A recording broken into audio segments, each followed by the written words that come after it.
Greetings, my fearless networking friend. Todd Falcone here. Welcome back to another episode. And in today's episode, I want to have a conversation with you about home business and the tax advantages of a home-based business and why it's so important to have a home-based business if you're a W-2 employee and that's where you're earning all of your income. Now, before I get into it, I just want to say this. I'm not a CPA. I'm not giving you tax advice. You need to, seek, whatever counsel, your certified public accountant, your financial planner, whoever it might be. And also, I would also say when you do that, some of these guys, what's interesting, I'll tell you this, like I have a friend of mine who was a phlebotomist and he was making about $80K a year, okay? And he is an employed phlebotomist. That means he's a W-2, he gets a W-2 at the end of the year. That's his only income, and he was getting ready to start into a network marketing business. And his CPA told him, "Oh, you can't make any more money. You'll end up paying more in taxes." And I was like, "Dude, you need to fire your freaking accountant like now. That guy is stupid. He doesn't know." So I say that because like the thing is, here's the thing you have to understand, okay? And also I want to share this with you because what it'll allow you to do is think differently when you're prospecting people for your network marketing business. We talk about a path to freedom and flexibility, time freedom, whatever, financial freedom, pains and solutions and all of that. But one of the things that you can actually use in recruiting, and I do have conversations with people about this, is the implications on your personal income tax as a result of being involved in a home-based business. And this is all Googleable and checkoutable. So, and I would, don't just take my word for it, but do your due diligence. And I realize like most people that are probably watching me are already involved in network marketing. And, I can tell you that personally over the years, many years of doing this, that I have learned things through the years that, I didn't know. I didn't know it all year one or year two or year five. There was like certain things that I could write off as legitimate real business expenses that they were, but I didn't save the receipts for those things and didn't even bother tracking it because I didn't think you could write them off. And then there were things that I thought I could write off. Like at one point, I thought I could write off like my dry cleaning. So for example, the only time I ever wear a suit is if I'm, in a business meeting, if I'm speaking, for example, or if I'm in a business meeting. And so the cost of the suit, I literally purchased the suit specifically to be on stage, and I'm using that suit and then I'm dry cleaning it. My CPA is like, "Yeah, you can't write that off." But I'm like, "Hey, it's like, this is the only thing that I use it for." He goes, "Well, the only way you could write that suit off is if you had your logo like engraved, visibly on your suit." And I'm not going to take some custom suit and have the Fearless Networker logo like branded on it. I could do it with a polo shirt or something like that. But so, you learn things along the way. There's some pretty cool books. You can go Google and figure out just to see like home business tax deductions that I think you'll find interesting. And I think it's important that as networkers, we're in the know as much as we can be. And but the bottom line is this: like, you have, as a self-employed, independent contractor, independent representative, representing whatever direct selling network marketing company that you have, when you receive your check from them, you receive a 1099. You don't receive a W-2. So when you, like, for example, if you get your check from your company that you work for, let's say your monthly earnings was 10 grand, you're getting a net check. So let's say you're getting $7,200 that the federal and state taxes have already been taken out of that check and you're getting the net figure. if you get a $10,000 check in network marketing, no taxes are taken out of it. And so that 10 grand is not all yours. I'll get into it in a second, what I did for many years in terms of how I dealt with that before I moved from a sole proprietorship to an LLC. And that's what I chose to do. I'm not saying that you need to do that. Again, consult your, expert.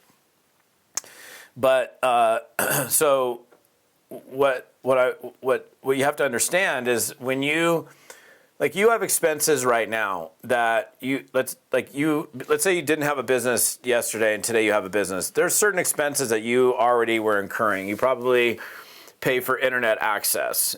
You probably are paying rent or mortgage. You're paying for your car. You're paying for gas. You're paying for food.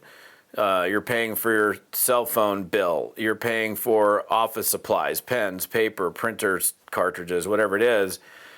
And unless you have a business, none of that's not a tax. You can't write that off. That's not a deduction.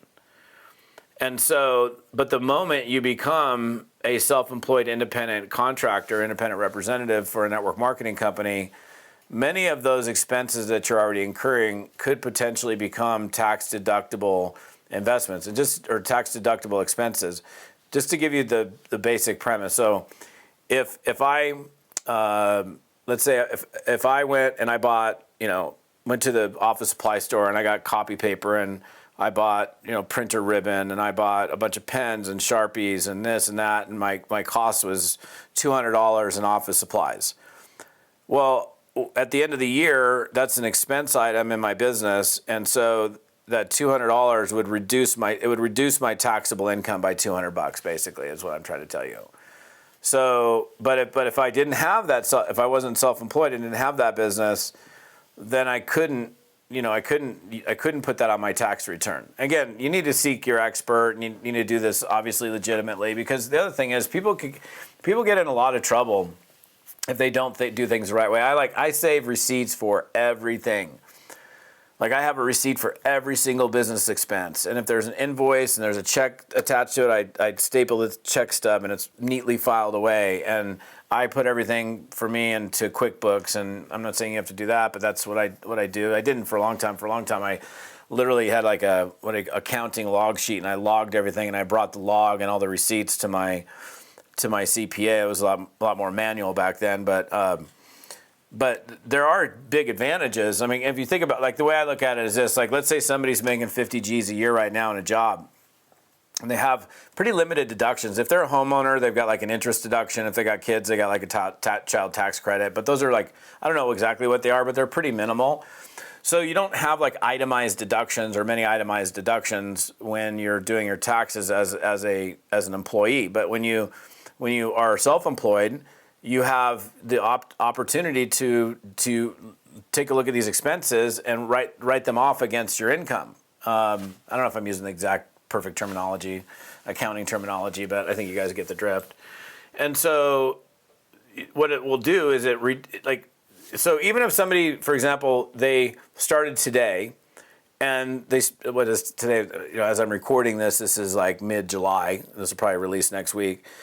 So we have till the end of the year. So if you start a business today and you have like 5-6 months of expenses and things as you're building your business, but you haven't really made any profit, you'll actually, let's say you've made no money in your network marketing business yet, you'll actually make more money because you've reduced your taxable income just with the expenses that you have that you can write against your income. So it just makes smart business sense. I have a friend of mine, Eric, that has this app that does a really good job of like analyzing expenses, and I don't know the exact number, but somebody who's making like 50 grand a year, them just being involved in a business with the maybe it's 80 grand, I don't know, 50 or 80 grand a year. The expenses that they have currently, if they were able to take those expenses and turn them into legitimate business expenses, the keyword is legitimate business expenses, that their income would increase by like $500 a month or something like that. So without anything else changing other than they've got a business and they can write those things off. So, I mean, that's a chunk of change over time. And then, of course, if you're making money on top of it, that's a good thing, right? Because you get into the business to make money. So, but again, I just think it's important to have this discussion and for you to have this in your arsenal when you're having chats with people, because you know, if I'm having a conversation with you, I'm like, well, how do you earn all of your income? And you're like, well, I earn it at my job. Do you have a side business currently at all? And they're like, no. I'm like, well, like one thing to consider is, just having a business on the side doesn't have to be full time. That puts you into a position of actually potentially making more money and keeping more of your money, because you can write off certain things that you can't write off. So, I mean, it's a good conversation to have, right? And then I would just, again, like I have another guy, I won't say he's a friend because he's not really a friend, but he's a guy that I know. And there's people that do crazy stuff where they don't, they're like, oh, I don't file federal income tax returns. Like I remember I was on an airplane with this guy, and he was probably making like $400,000 a year at the time.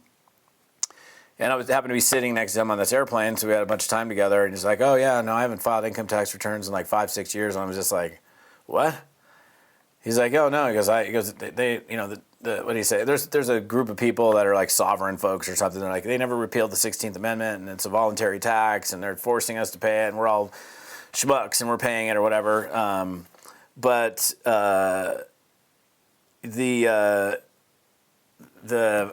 just, pay your taxes. Pay your taxes and pay them on time. So, in fact, I got to go because I literally have to hop onto a Zoom. But I appreciate you guys having a beautiful day. If you're on my YouTube channel, thank you. If you're on my podcast, thank you. The rest of the details on this episode are right here at toddfalcone.com/episode 235. TODDFALCONE.com/episode 235. See you next time.